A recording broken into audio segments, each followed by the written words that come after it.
Oh, we're live. We are live. Live. All right. You ready? I'm ready. All right, That's cool. All right, welcome to the Shelf Life Show here. I am the host, Matt Adelmann, VP of Sales at the Genesis Company. We are a target brokerage slash incubator. No, we're not an incubator, but I'm here with Doug Taylor, a friend of mine who happens to be the founder and CEO of Taylor Chip. And today, what we're going to do, Doug is going to pitch Taylor Chip to me like I am in my old world buying at Target. And the point of this live session, we're going to do this monthly moving forward, is for people to learn how to pitch to retail. It's one of the hardest things to learn. There's so many questions on it. So we're going live once a month doing it. So you can see what is it really like and ask questions and get feedback. Doug's going to get feedback from me. And hopefully at the end of this 30 or 40-minute session, we're both going to learn something. Sound good, Doug? Sounds great. I've never pitched to a retailer before, really officially. So I'm nervous. Well, unfortunately, I'm not officially at Target anymore, but I know a few people that are. So there we go. No, I'm very excited. So should I just start pitching? Is that the goal? Why don't give everyone just real quick 30-second background on who you are. What is Taylor Chip? I know it's in the deck, but yeah. So my wife and I started Taylor Chip in 2018 officially. We were making cookies just from home. And during that time, we kind of fell in love. We started it as a date night, ended up being something that brought us together, and we eventually got married in 2017, at which point we made our cookies that we had been obsessed with making for the last year and a half or whatever. We made them really big so they would fit into a CD sleeve. So they're kind of like, now it's that traditional indulgent oversized cookies, which back then nobody was really doing. Yeah. And so that's kind of how we got started. And we made them as wedding favors for all our people coming, all our family and friends, because we really didn't have much money. We didn't have a big budget. And so that's what we did for our wedding favors. And from there, it kind of kept going. TaylorChip.com started as our wedding registry website. And then we just, and then people started ordering the cookies. And then we started a little market stand. And from that market stand, we grew to 7 locations, and we started experimenting with ice cream very soon. We have ice cream cookies. And then when Sarah and I were first starting to bake things together, she was very much more so healthy than I was. And so I think it was her idea to start making a protein ball or something like that. It just it never worked out. And the cookie just tasted much, much better because, of course, sugar, flour, etc. Yeah. And so, but we always had it in the back of our mind and on our vision board, we're going to do a protein cookie someday. And it's going to be based off of our indulgent cookies. We only wanted to do it if we could do it right. And that was really for us, one of our big things with how we started making chocolate chip cookies was I was eating my friend's mom's cookie. Who had Crisco, and nowadays the term is seed oils, right? But that wasn't a term back then. It had Crisco and vegetable shortening and all of that, and it was just Sarah's you can't eat that, it's bad for you. I'm well, it would be bad for me if I can't eat that. So we got to make one that tastes exactly the same with butter. And that was really why we started baking. And so when we thought about our protein cookie, it needed to have the same exact profile in a sense that it tasted good, but it also was good for you. So it wasn't inflammatory. It was good for your gut. And no sugar is what we wanted to do. And so that was a tall order. And me and Sarah were just always busy creating cookie flavors and just running the business. So it wasn't until late last year when we actually built out an R&D team within our business that we actually had the opportunity to take the time to do it. And so Angela, our head of R&D, led the charge, and I was kind of the one dictating the ingredients, and we would go back and forth for months on what this thing looks like. And so that's now where we get to where we are today, which I'm going to be pitching our protein cookie, which is super exciting. We have some really cool people that are joining. We went to the Fancy Food Show, and people loved it. We're onboarding with UNFI and all these other things too, which is super exciting. And so we have a real big opportunity. It's also made with some great ingredients that align with like GLP-1 users, for instance. So it's really, really, really a symbiotic product for that. But it's something that I can give my 3-year-old daughter every morning if she wants it. And my wife, who's a huge naturopath, I call her like the Facebook mom. She's like the avatar for our brand, right? For what we're doing. She's okay with my daughter having the cookie as well. And my daughter loves, and we got the taste down because she likes the protein cookies now more than our indulgent cookies. Awesome. So, I mean, you're just another overnight success. You just came up with an idea and magically it worked. Yeah, yep, exactly. I love it. Took like 2 days, basically. That's it. Yeah, awesome. Well, cool. Why don't you pull up the deck and I'll probably be a little quiet, but go through this thing how you would how you pitch it to any other. Pretend I'm Target. Yeah. All right, cool. Well, first of all, we're not fully done with the deck. So that is that. I'm going to give that. And we don't have our costing finalized yet. So I just kind of threw something in there, which is not accurate, but I'm going to go over what we're doing, what we're building. So the protein cookie review is really a story about who we are and how we got to the protein cookie, and how it aligns with our mission since the beginning. Even though we have 7 retail locations, 500,000 followers on social, 1 million+ organic views every single day, we're the top seller on TikTok Shop, etc. Like with our indulgent cookies are still made with better for you ingredients. And so that really comes down to what our mission is, which is to just create impactful moments that last a lifetime through ingredients the whole family can feel good about. And we think dessert is always a good idea. And so when we approached this, we were thinking about indulgence and function. Like every time I have a protein bar, whether it's like a David's or something like that, like you're dealing with seed oils, you're dealing with like your flavor sucks, like you're always having to sacrifice something to get more nutrition in. And so when we thought about it, we were like, we didn't want to create a product that didn't feel like a sacrifice. And so we've used our 7-8+ years of R&D and like understanding how flavors work and different sugars and things like that, to really build something that's both functional and, I like to say, intentional, and also has this indulgent aspect to it. And so that's really what this slide is about. It's an obsession with quality and flavor, adding that obsession to a functional snack.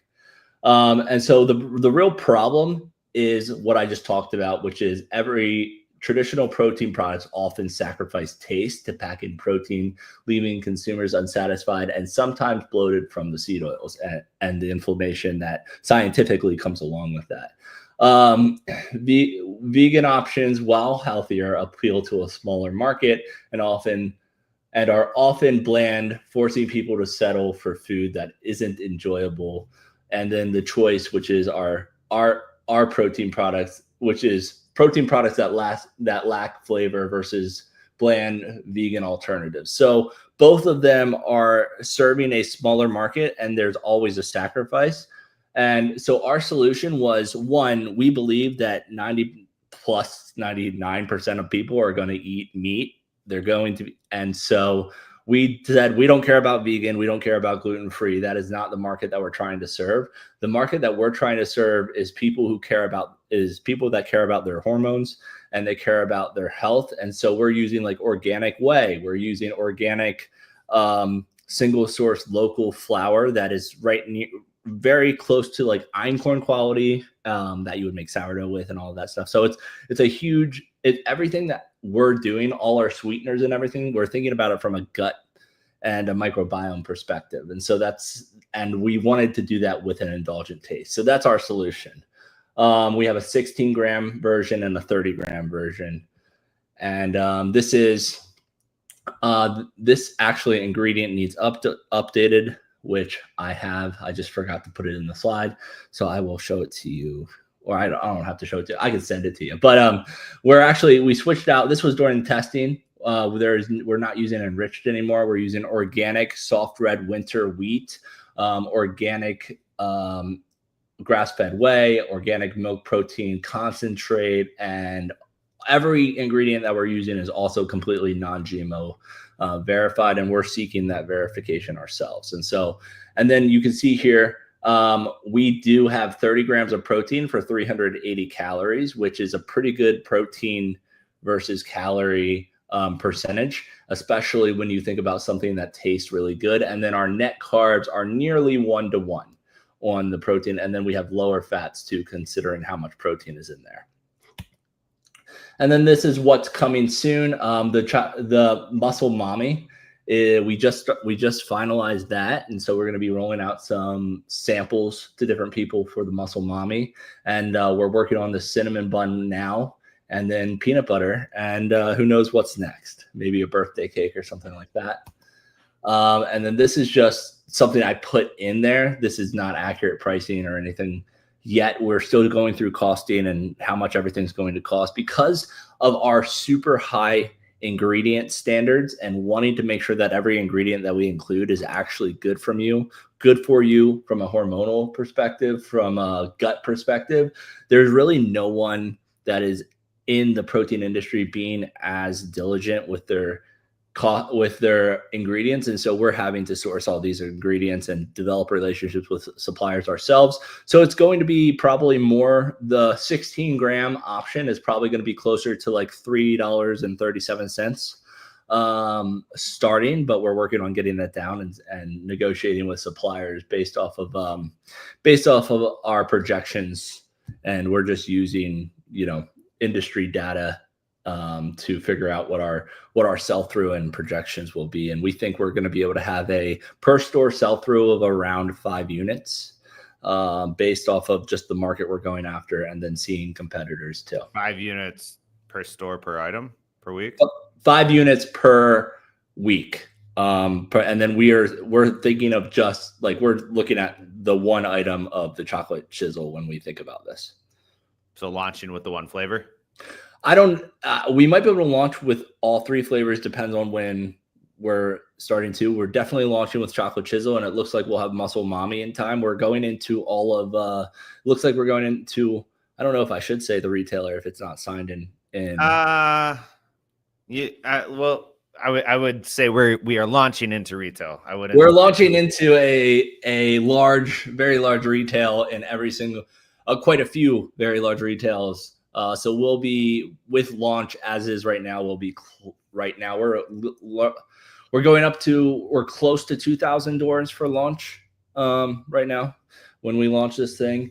And so that will definitely be with the chocolate chisel and probably the Muscle Mommy as well, is what I was looking. Depends on R&D for the rest of them. And this is just what the pricing would be on the 30-gram one, which is, again, not 100% accurate. And then just leading the revolution, the ingredient revolution consumers are leading. It really speaks to consumers want to create habits around what they choose, and they want to have trust that those items are being transparent about the ingredients. And the more transparent you can be, along with providing a good product, the more habits you can form within your customer base. And then also, it's not on the slide, but the protein category within the snack category is up 36% above the rest of the snack category as well, year over year. And so it's a really exciting thing. I was not aware of that when we started working on this, but it just felt right. It felt like the right step for our brand. And we have so many followers on social. We have a huge impact there, but we've never had a product that had a shelf life.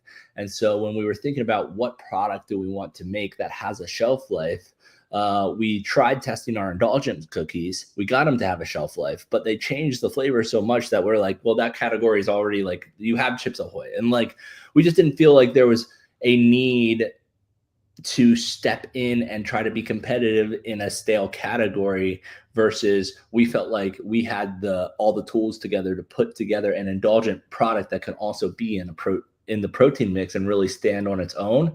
And then we have the support behind it to really grow it. So are you haven't launched the protein cookie on socials yet?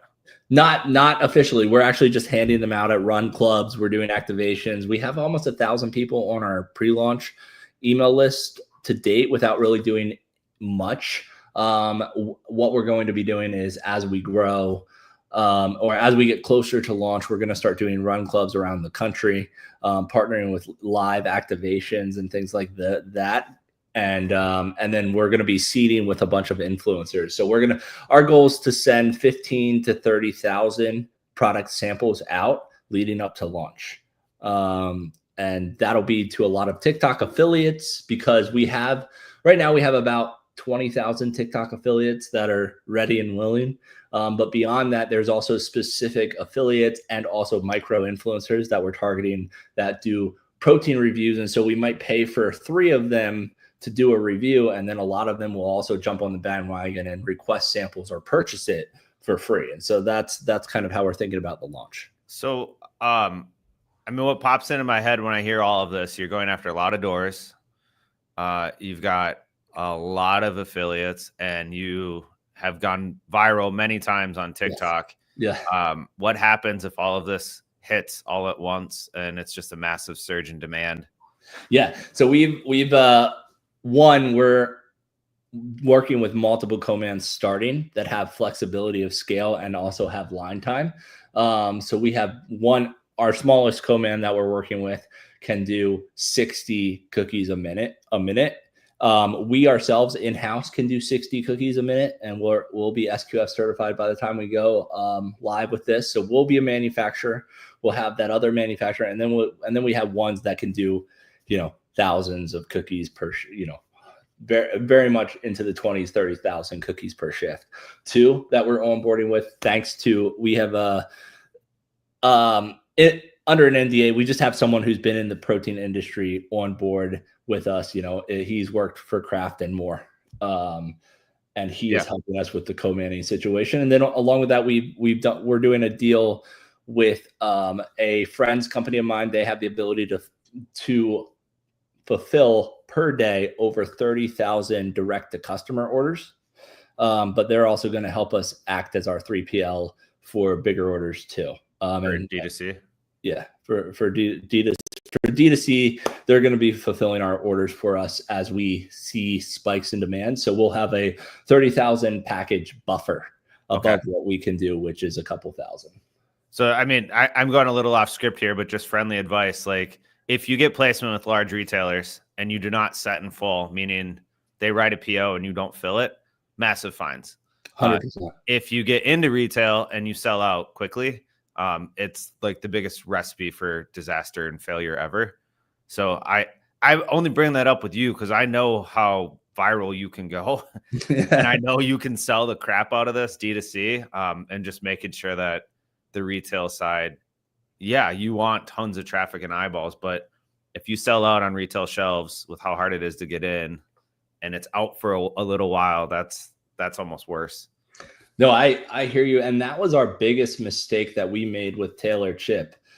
We could have grown so much faster than we did, but I didn't know how to manufacture. I didn't even know what a co-man was. So we were making cookies by hand. And so we would go out, we'd be sold out for up to 2 weeks, where like people would want to still put an order in. We'd put a little pop-up on the website, say like, hey, if you put an order in, like, you're not going to get your order for 2 weeks. By pressing this button, you're agreeing that is okay.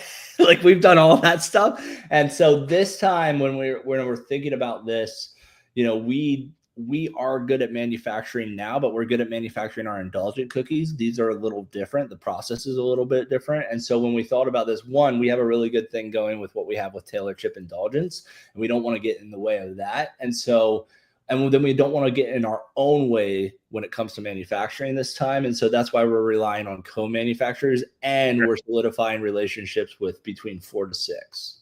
Perfect. All right. Back on script. Well, this is just how we know how to get organic attention. Since I put this slide together, we've definitely grown a lot from an affiliate standpoint. We're number 1 product from a sales perspective in our category on TikTok Shop. And then we have over 200,000 organically received followers on TikTok. So this is us with like Jesse from Savannah Bananas, Brie chicken fries from like Plan Brie, This is just a snapshot of like how many views we're getting a month. We've gone up over 20,000 followers since this picture was taken here. And so, so things are on the organic side is still growing for us and still doing good.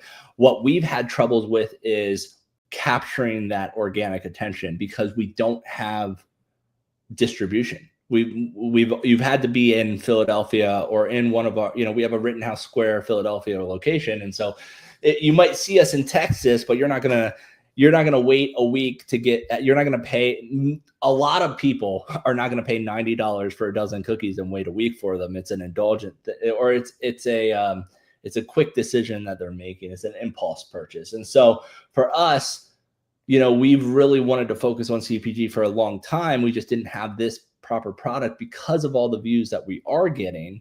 We really felt like we weren't capitalizing on that properly. And so now being able to be in distribution and actually be nationwide with some really great retailers, hopefully Target as well, that allows us to say, holy cow, we just got 3 million views on this video, but it's the videos talking about how we're in Target. Yeah. Okay. So there will be a push. Obviously, you're on TikTok Shop. You're going to sell on TikTok, but it will also be a push using your organic channels to drive. Oh yeah, to retail. Yep, 100%. That's the focus. The focus is because also e-commerce is expensive, unreliable. It can go up and down. It fluctuates so much. So our ultimate goal with this product is really to solidify these retail partnerships and drive to those channels. Okay. Just some milestones that I put in.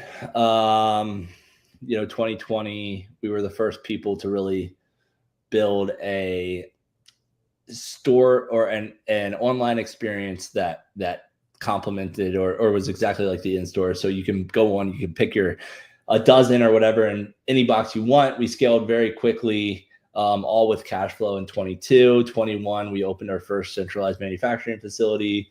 23, we got Inc. Number 285. And then 24, we launched the retail cookie line, launched on TikTok Shop at the very end of 2024. We finally got approved to be on TikTok.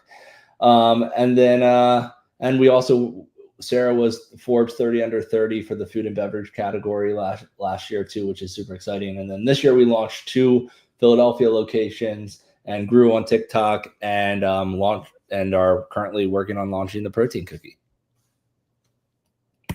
I love it. And then this is just kind of the end.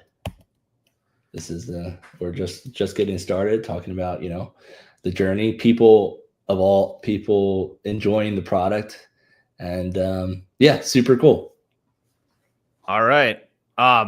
Cool. Let's jump into some feedback and some things to think about then. So if we go back to the beginning, if you don't mind. So I think there's a couple of things that stick out to me that we want to get into this deck. Number one, I heard you talk a lot about ingredients and hormone and gut health. Mm-hmm. I don't really see that like truly called out here anywhere. So how do you really highlight what you have done from a recipe standpoint? And like, I don't know how sciencey you want to get with it, but like, if this is really about gut health and protein and hormones and everything else, I would have a slide that really is like clear on this is what I'm talking about. These are the ingredients and what they actually do. I agree with you completely. And I am trying to swap my screen because we're very much still refining and building this deck. Totally. That's the point of the call. So so that's 100%. So we do have a section now. It's on our website, on our new website we're building. Should I share my screen where we talk about that? Well, yeah, if you've got an example of it, go for it. Yep. So we will go over to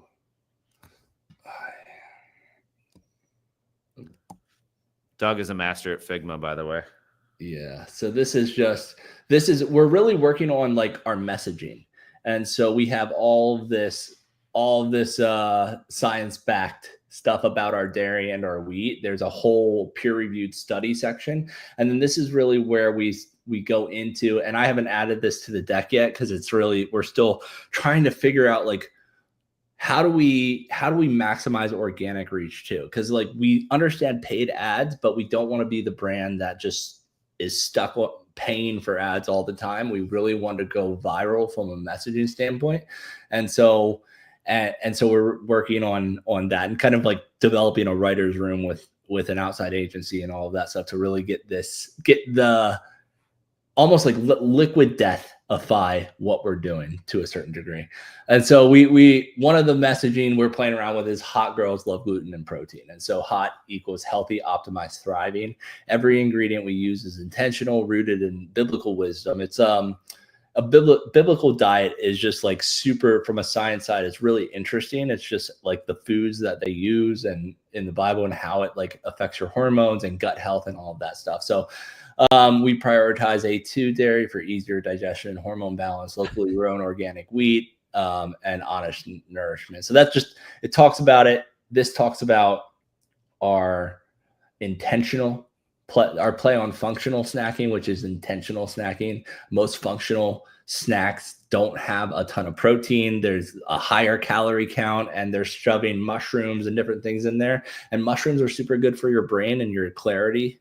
But we believe, if you attack the gut, right? If you fix the gut, that's going to pay more dividends than sticking mushrooms in and making your brain clearer with mushroom help or whatever. And so that's kind of like, we're just, nothing wrong with that. Those plays, we're just trying to show our intentionality, right? And then the main character energy, allulose is, we're one of the first people to really lean in heavy on allulose. And we're specifically only using allulose that is derived from figs and raisins and jackfruit. There's allulose that you can derive from like corn and different things. We're not allowing that in our stuff. So we're making sure the source is good. And then it's not a sugar alcohol, it's a rare sugar. And I've been eating a cookie or two every single day for the last 4 months. I have not seen any negative effects whatsoever. And there's also all of these pure, all of these published research papers that we have links to. And then sweet smarts only, right? So it's like no crash, no chaos, just a proprietary blend of monk fruit, allulose, and a little bit of erythritol, serving up real sweetness with zero drama. And so we're really hyper focused on sugars and sugar substitutes that are good for you, including one of our main sweeteners, which is our honey, which is true source, just meaning that it is tested, it's true, it is single source most of the time, but there's no diluting it at all. It's a verified honey source. And then it's a recovery plan inside. So it's like, because it talks about, our collagen, with our non-GMO egg whites, our grass-fed collagen, our organic proteins that we're using, and how it is nature's best recovery plan. And we're not using soy-based protein or, almond protein, or nothing wrong with those things. They're just not as bioavailable as there's basically a list of bioavailable proteins. We have the top two, right? And that's what we're focused on. I love it. I think this is great for a website. I think if you go back to the retail idea and pitching this to a buyer, you've got 20 or 30 minutes with them, maybe an hour if they really like you. So this is a ton of info for someone who's invested in reading it. But how do you synthesize this quickly with things that are going to hit the buyer hard and go, okay, cool, I understand why they're doing that. And that'll be the challenge. I think you need a slide that takes this and simplifies it and says, this is exactly, when I say hormone and gut health and everything else, this is what we mean. I 100% agree with you. If you go back to the presentation, I think a couple other things that I would really encourage you to figure out, get in here, do something with.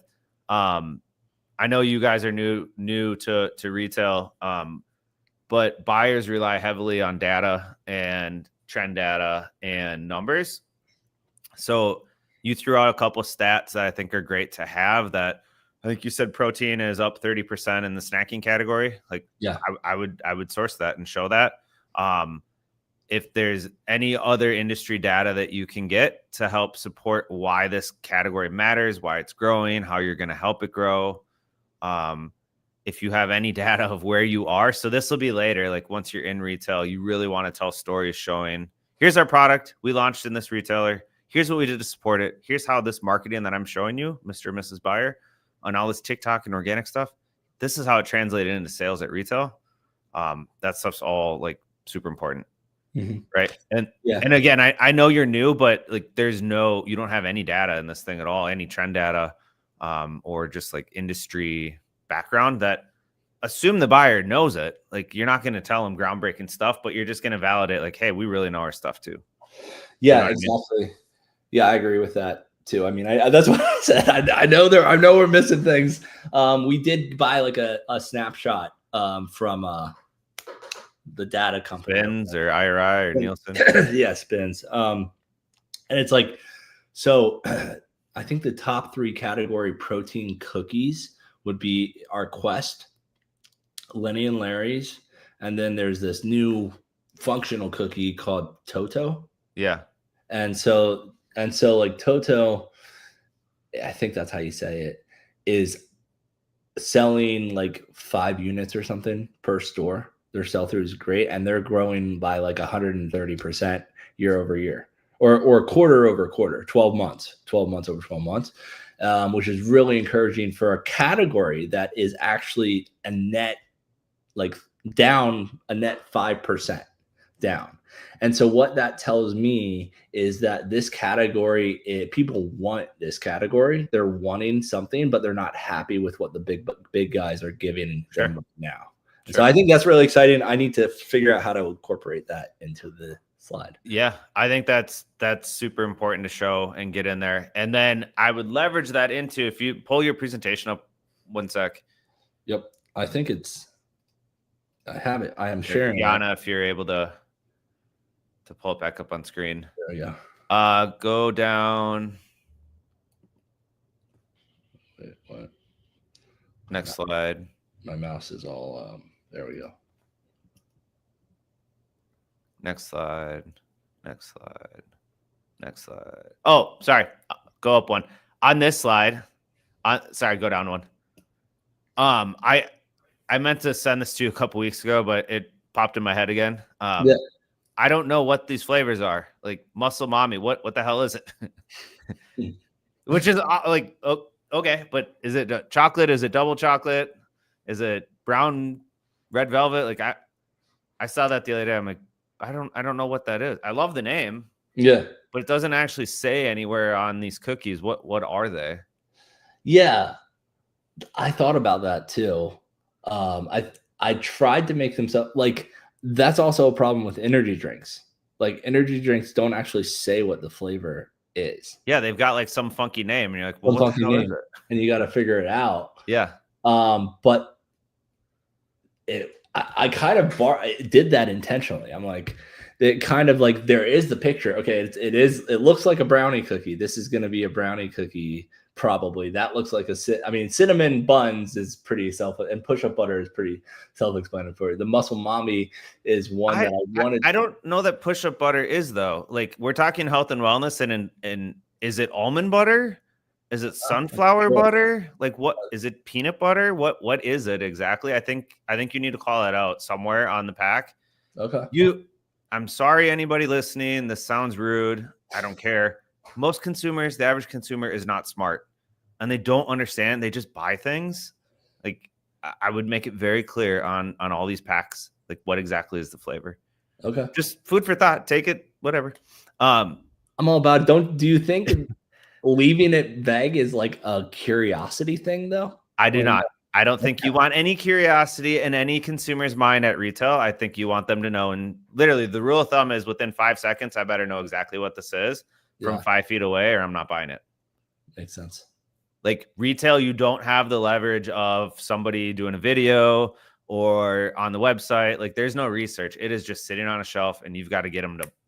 It's got to go in that basket. So I think it would be totally fine if it was sitting on a demo table and they were trying it, but I think if it's just sitting on the shelf, I think you need to be very clear. What is this? Okay. Like you are, it's a protein cookie. It's awesome. It looks awesome, but I think being really clear on the flavor is important. Go down before I lose my other train of thought, and then I think I'll shut up. Oh, on these two, make sure you put which cookie. Oh, you had it up 16 gram on that one. Yeah. Go down one slide. You don't have the size there. I don't have the size. That one. And I don't know. Well, keep going. One more. This one. I think that this is the one where you started talking about how yours tastes versus others.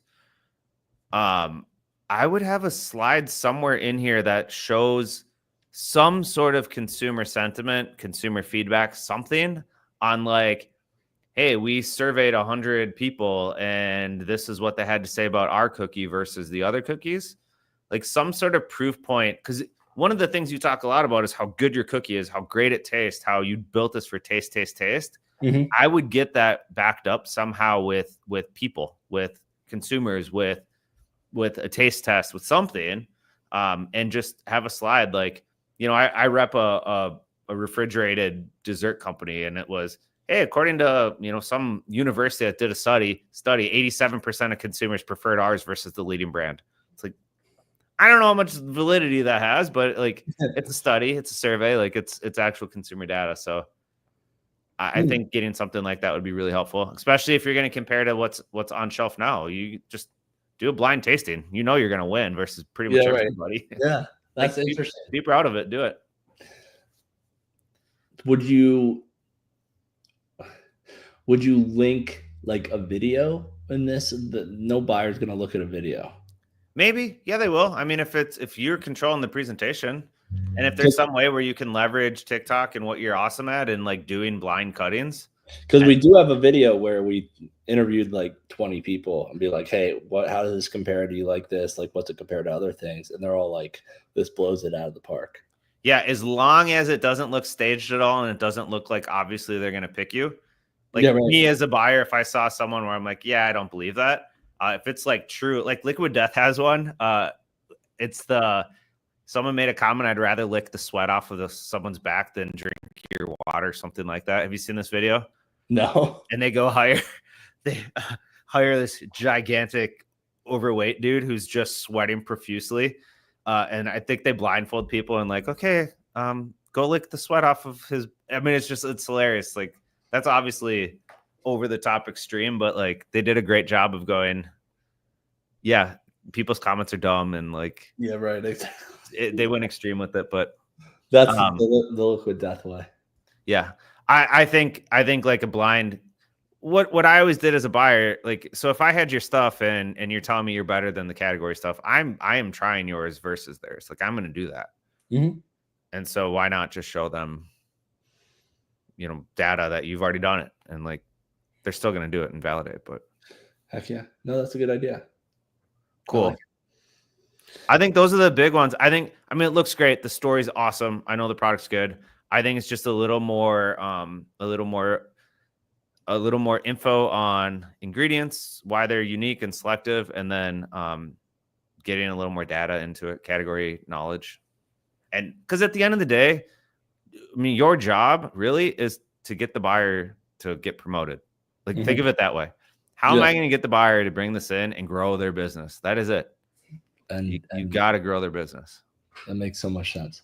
So, yep. All right. Okay. Well, that's very helpful. And you'll be able to send this to me? What, the video? Screen? Yeah. Yeah, of course. Oh, heck yeah. I mean, it'll be better if it's just you. We'll cut me out. No, keep yourself. That's fine, because that way I have all the feedback. Awesome. What other question? I mean, what do you think? Oh, I mean, what do you think? I mean, you have our cookies right behind you. What do you think about the product? Dude, I think they're great. I think you're onto something amazing here. And it's great when a values-led brand has product that backs it up. Yeah, that's what we're trying to do. I mean, we want to make the world healthier one cookie at a time. Yeah. And like, so let's show that story. And then when you go to retail, you just got to be, it's less about like, of course they want to know who you are and they want to know the brand. Yes, obviously, but it's what I said a couple minutes ago. It is absolutely about how am I going to grow the category. Yeah. If I put you on shelf, I'm taking something else out because I only have so much space. So how are you going to outperform whatever we take out? Yeah. And that's the magic in telling that story and showing it so that a buyer's like, all right, cool, totally get it. Yeah. And then there's all the support and all the craziness that comes after that. But that at least gets you, on the shelf in the first place. Yep. 100%. Cool. Tiana, we are live. I don't know if anybody's chimed in with any questions or thoughts or anything, but if so, let us know. And question. Curious from buyer's perspective. Generally, what do you see as red flags or common mistakes brands make in a pitch that give you pause as a buyer? Red flags for me, common mistakes that I saw over and over and over and over is what we were just talking about. I care about you and your brand, but I don't care. I kind of don't. Like, I care about me and what I'm doing for my category. So if I had brands that wanted to come in and just lecture me on, like, here's a prime example, health and wellness. They want to tell me all these things about health and wellness and how the industry's terrible and the products are bad and everything's bad. Like, I already know that. Like, I don't need 15 minutes of my time to be you lecturing me on problems in the industry. Like, show me what's going to work. So that was always a huge mistake that brands would make. Not that you did that, Doug. Well, maybe a little. Red flags would be data that's from like 3+ years ago. Don't care. Like, don't include it. It's not relevant at all anymore. Our world changes too much. So that's a big red flag. If you're going to pull data, pull it from like a trusted source, and pull something that's recent, like within the last 12 months, ideally. That was always a big one. I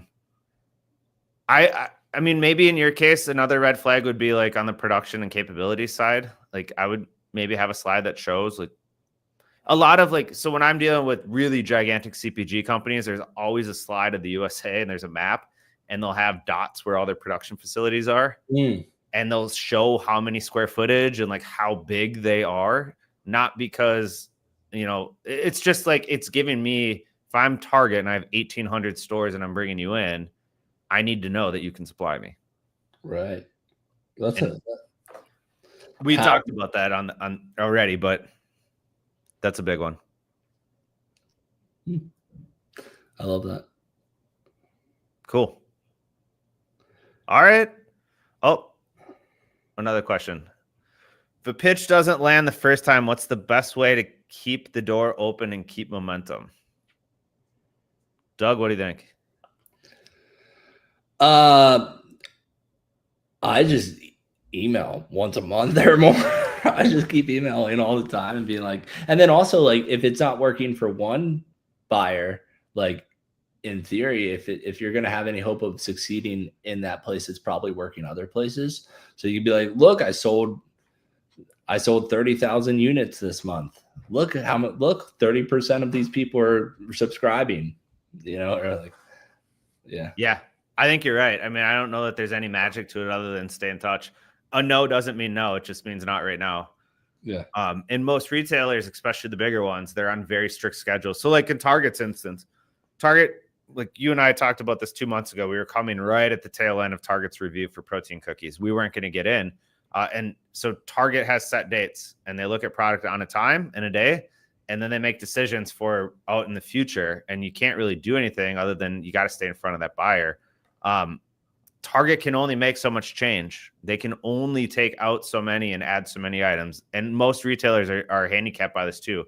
They don't get to just go change everything all at once. They got to do small changes here and there. So they're always looking at like, how do I maximize my opportunity to change assortment right now? And so the best way to stay in front of them is keep showing success. Like, go win at other retailers and then bring the data back and say, look at how we're doing. Go win on TikTok and bring the data back and say, look at how we're doing. Yeah. I think probably a good CPG company right now has to win on e-com as well. And so like we're planning in our projections for e-commerce to be 80 to 90% of our business for year one with this product. And so in theory, you should be able to get it to the point where it doesn't matter if you're in Target, but you want to be. Yeah. You kind of have to in today's world. I mean, it's why our company is so focused on omni-channel, because I had a brand, I know I've told you this before, but I think it's worth repeating. I had a brand that took 8 years to get into Target. 8 years, right? Because there's only one brand on shelf, but it was a $40 million category. Right? Is it worth it to stay in front of the buyer for 8 years? Well, the many buyers that rotated in and out. Like, I don't know. Do you want a $40 million opportunity 8 years from now? Like, I think that's probably worth it. Yeah. But I also had vendors that would basically say, F you. And we'd say, no, well, screw you. I don't need your business then. What do you know? Well, okay. Sorry, I'm not saying no because I don't like you. I don't believe you. I can't do it right now. I have other priorities. So just gotta, yes, stay in touch every month or every 2 months. I love hearing it from a buyer, like how they think. Ruthless. Yeah, dude. I mean, think, right, like nutrition. How many brands are there that are in that? It's not just cookies, that entire aisle. Right. How many brands? How many SKUs? Who knows? Right. And how many new entrants are always banging on the door? Like, it's just constantly talking to companies and trying to, find the next best one and take care of the business you have right now. Like, it's not as simple as, hey, I made a product, I just want to put it in your stores. So I thought it was that simple. No, well, I mean, it's interesting from an entrepreneur standpoint. Like, you literally can't think about that because you'll just talk yourself out of trying anything. So you literally just have to no, it's going to be me all the time. It's the mentality. Yeah, exactly. It is. And so build the story so that it's true and it backs it up. And the buyers are like, oh, this is great. I love this. Look at the marketing. Look at the support. God damn, the product tastes great. Holy cow, your pricing's spot on. Like, this is a no-brainer. So cool, man. Oh, I'm super excited for you. I can't wait to see what happens this fall. We're believers. I know Tiana's in the background. I've told you this. Tiana's probably eaten like 8 of the cookies. She just devours them. She's on our private chat going, yeah. my target audience right there. Yeah. So there you go. Yeah, exactly. All right, cool, man. Well, I appreciate the time. Thank you. If anybody's watching this sometime in the future and you want to join us and be a guest on what Doug and I just did, just shoot a note to either me on LinkedIn or the Genesis page, and we'd love to have. I mean, we'll accept anybody once a month to come on and pitch and get some feedback. So appreciate it, Doug. Appreciate you. Thank you so much. See you tomorrow, I think. Yeah. See ya. All right, cool. Thanks a lot. Take care. Bye.